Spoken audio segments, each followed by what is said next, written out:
Rudy, I invested in the worst collectibles in the world. I took some creepy guy's advice on the internet. I bought the worst dual deck, the worst things. I don't know what to do. Well, I'm glad you did. Welcome, it's Rudy with the Timmy Empire, proudly representing. Today, we're gonna go into Rudy. What? I listened to this wacky guy on the internet that apparently is like unemployed in a basement with goldfish, and he's talked about collecting, hoarding sealed boxes, don't get jobs. And he is like on top of the tower of negativity. And he says, Rudy, what if we actually did sit on all these terrible products? Let's take the worst booster box, the worst supplemental product, the worst dual deck. And you know you got to include the Dragon's Maze and Fallen Empire. What if we did take the worst products out there and I went to a real financial advisor and they laughed at me and called me a Beanie Baby Empire? What would they say? Well, let's actually do that today, everybody. Let's take some of the worst Rudy doesn't get a haircut in over 1 year type of videos with Wolverine style Russian Rudy in the 2017. Let's look at it. Honestly, aren't you curious? I'm curious. So let's start off with it. Everybody knows the worst dual deck from the dual deck era. Because remember, Wizards, guys, we had a meeting with the Bobs. Dual decks are done. Nobody wants dual decks. What happened? Well, we made this dual deck called Speed versus Cunning, and nobody wants it anymore. So clearly, we need to just shut the whole product line down. Excuse me, yes, you in the back. Why don't we what? Just make better dual decks. Get them out of the room. Make better dual decks. No, if something doesn't work, you scrap it all and go nuclear about it. You don't use logic. God, who hired that guy? All right, so today we're going to look at Speed versus Cunning. Okay? So for those of you who don't know, this was deemed the worst dual deck of like all time. I mean, if you take every dual deck in Magic's history, of course, we discontinued it because of course we're irrational people. Even though everybody loves dual decks, but don't use logic in this video. What's wrong? Just thumbs down and leave. So Speed versus Cunning was a dual deck. MSRP, I think, was still $19.99. Remember, at the end of dual decks, they raised MSRP to $24.99, which was also the death blow to the dual deck product line. I know, it's like, hey, all right, things aren't going good. We're down on the ground. What do? Do we help them up? No! Kick them 2 more times. Make it worse. That's literally what they do. And again, I guess it's one of those things. So Speed versus Cunning was a $20 MSRP item. It was sold to stores and LGSs around the country for about $12 a deck. Distributors would pay about $9 a deck. So WotC was getting about $9 a unit to distributors, and distributors are paying them. Stores were getting the decks for around $12. They're supposed to MSRP for $20, is what your local Walmart and your local Amazon was telling you when you went down to the gas station. So what happened was, there was no cards of value in the product. So the Speed versus Cunning, like the best card at the time, was that the one Lightning Helix? Wait, that is a good card? Don't bring that up? Ruins the video. Okay. Apparently there was like a couple dollar cards in it, but it wasn't even worth like $5. Well, you fast forward years later, the cheapest sealed dual deck is $24 a piece. So it's actually 20% over MSRP. This is the worst one, by the way. We're not even talking about good products. So Speed versus Cunning sealed usually sells for about 23 to 25. So an average about 24. So 20% over MSRP is quite impressive for a garbage product. So you also have pretty much a couple cards that even if you go on the Dawn Glares, the MTG Catfish, is it, or Gold? Wait, no, Bass? Trout. Salmon. If you go to these fancy websites with all the real Magic approved people, they're going to tell you, hey, look at the prices. There's actually cards of value here. So the product actually aged pretty good.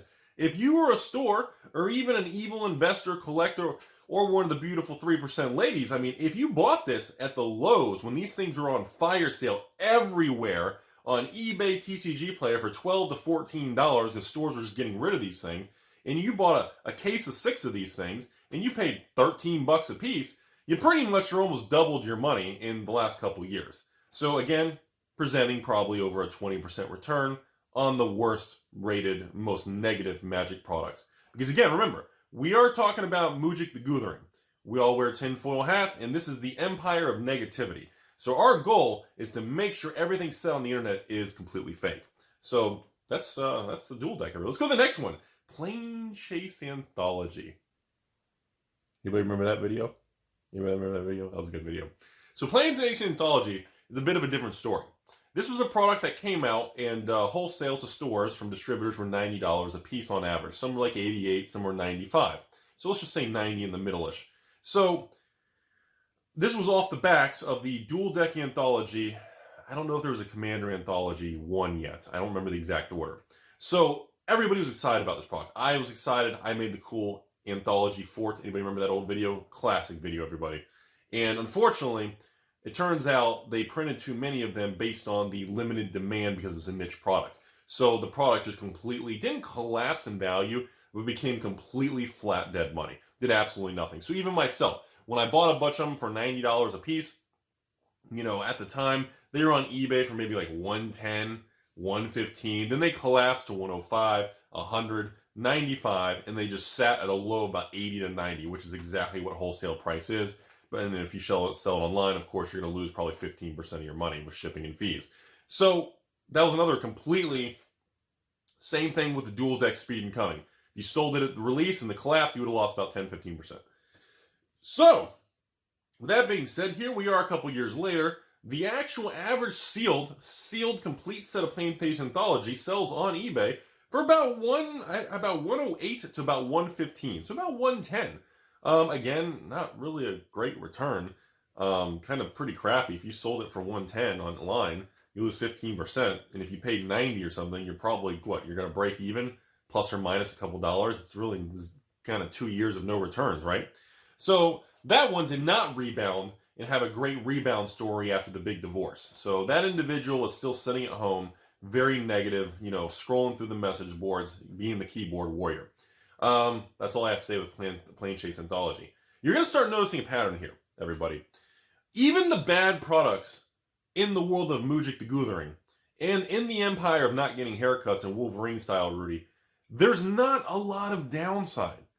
And this is something that's never talked about. And it's because if you do talk about it, you just get bashed into oblivion because everything's printed into oblivion. Everything's going to go to zero. It's all going to crash to zero. No, we're not talking about old cards. I'm already bankrupt from that. But, you know, when you look at the overall sealed product world, that's the thing that I try to explain to everybody, and even some whiteboard videos in the past. It's not always about the upside potential. It's about the limited downside potential. There is very little to no examples of complete dumpster fire, like wipeouts, as I like to call it. In other words, like buy an Enron stock at $50 and it goes to zero. You don't have wipeouts like they do on Wall Street on a penny stock or, I don't know, a government bond from some unstable government around the world or something. I don't know. You don't really have these just nuclear disaster zero wipeouts. So anyways, back to the next thing here. Dragon's Maze. Gotta talk about Dragon's Maze, everybody. So Dragon's Maze here we are. $94 average price. For English, please stop quoting, saying Rudy's lying, and giving me an example of a box of simplified Chinese cons of Tark. Please stop that. English prices. So English Dragons of Tarkir on eBay, average, about $94 a box. And that's a lot higher than I thought it would be. I did not think Dragon's Maze would be pushing towards $100 in 2019. This was one I thought for sure, to even get to $100 a box, was going to have to be like 20 years from now. And just, you know, I guess pioneer. I guess, you know, we need something to point on. We all have to blame and point to something. Isn't that what we got to do? And that's kind of life. So Dragon's Maze here, same thing. For those of you who weren't around, after the crash of the Dragon's Maze, the beginning it sold well, it was normal. After a couple years, nobody wanted it. Expected value dropped to like $20 a box. And simply put, Dragon's Maze boxes were just sitting everywhere. And you could probably, I think at the low, there were distributors selling Dragon's Maze for like $58 a box. There were stores fire selling for $60, $65, even $70. And again, if you had actually stepped in, just like Speed versus Cunning, and bought some Dragon's Maze, you would actually, you know, in the last couple of years, you would have actually, you know, if you bought into the 60s and now it's in the 90s, you know, you're actually looking at a decent return. I know the numbers are small scale, but percentages still stand true. And it's impressive. I mean, it's surprising. It's very, for how bad these products age and how much the market rejected these products, the negativity. And yet the products still, like, persevere for it. It's like they dig through the mud of Rudy lies and deception, and they keep going. And that completely amazes me. They just keep going. So I thought you guys would appreciate the Dragon's Maze example because I know that's what people are going to point to. Now, before we get to our kind of our big ones here, I want to go to Archenemy, Nicole Bolas. Anybody remember this product? Anybody remember this product? So this particular product was one I actually really liked at launch. I sold a ton, probably about 1,500 sealed units through Patreon, locally, eBay, and all sources at launch. It sold quite a bit a long time ago. And it was funny because right after it, the product, everybody was really happy with it. I sold it by the case, I think. I'll need some patrons to remind me. I think I sold them by like they were 4 or 5 in a case. This was 2 years ago.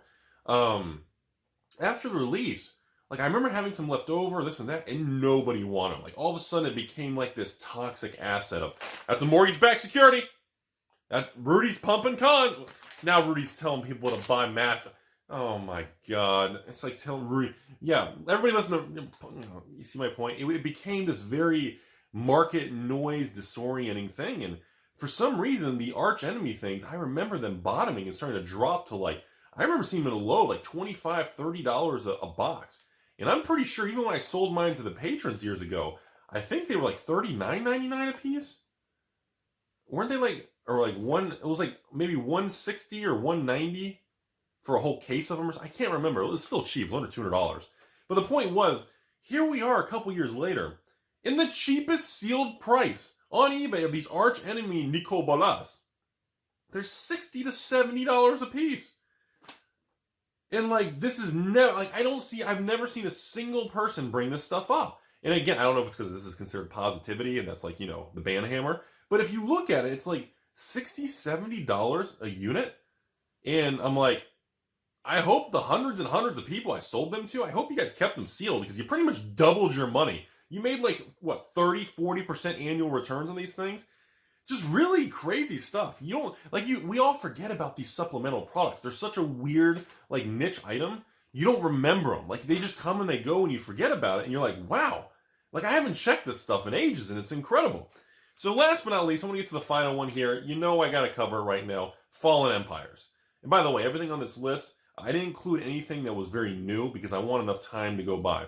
Because I know people, one of the ones I wanted to include on this list was the Global Series. But the problem is it's still too new. I need more of a track record to see if it continues to be flat, or if it does come back, or if it never does anything. So I didn't include the Global Series because I want more time to actually see how the product ages. So the last thing here is Fallen Empires. Probably the most iconic, by the way, I almost included Chronicles, but Fallen Empires I thought was more symbolic, everybody. So even the name, Fallen Empires, I don't think anything has more symbolism than that. So Fallen Empires, let me recap a lot of this for you all. 94 Fallen Empires comes out. By 95, there's so much of it. By 96, it's just a dumpster fire. Clearance, nobody wants them. I remember originally buying them for like $1.99 or $1.50 a pack. And then at my little local Books A Million, I think I bought them at. Electronics Boutique. I don't remember where I bought them at as a kid. Anyways, and then these things were just piled to the ceiling. Nobody wanted them. And for about 95, 1996, 97 range, you could buy boxes of Fallen Empires from most online stores at the beginning of the dawn of the internet and most local stores. They were just on clearance. I remember sealed boxes. I bought a couple. The cheapest price I ever paid of sealed boxes of Fallen Empires was $20 a box. And then eventually I remember paying $30 for a couple boxes. And then I think at like 99, 2000, I think I bought a case. Now, for those of you who don't know, a case of Fallen Empires, I think was it 10 or 12 boxes back in the day? And they were stacked differently. I think a case, I can't remember, it was either like 10 or 12 boxes. They were different shape. They're not like booster cases you think today, everybody. And I remember buying them for like $40 a box. And they remembered for $40, $50 a box was the normal. In other words, that $40 number was a normal price for Fallen Empires for years, everybody. So here we are. And I don't know if this math is right. Here we are literally 24 years later in 2019. And Fallen Empires boxes sell pretty frequently all day long on average for around $300 a box. Sometimes you can get them in the 200s. And sometimes I sell them locally and online for $400. So on average, you're probably, even at $250, $300. Like, the creepy part is, This was like the worst devastating product of history of Magic overprinting and everything. And after 24 years, you're looking at like a $40 box. That's like $250 to $300. Wait a minute. What was that, like 600% over 24 years? I think that's still like 20% annual return.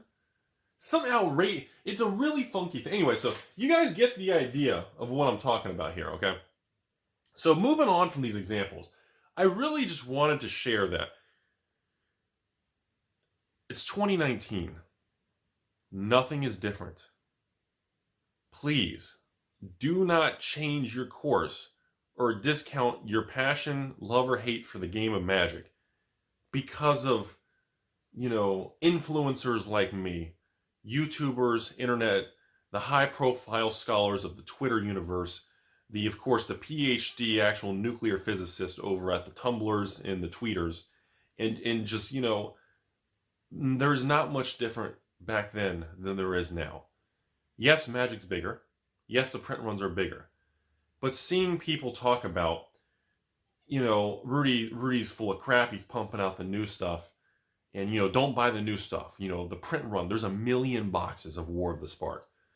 There's not 1 million boxes of War of the Spark. And I'm going to go back, and I've got some test videos coming, where I'm going to throw my fishing line out in the water, and I'm going to see how the market reacts to some print run videos. I'm going to bring them back. It's been over a year. And I just want people to understand that, don't use the fear to really make yourself not move forward on decisions that you're attracted to, that your instinct seems fascinated with. Because usually your instinct is more accurate than myself, any conversation, or anything you're going to read on the internet that may sway you up or down or positive or negative. I just want people to realize that. I heard the same thing with Khans of Tarkir, Kaladesh, Conspiracy, and of course now Modern Horizons. And of course, it just continues forward. It never changes.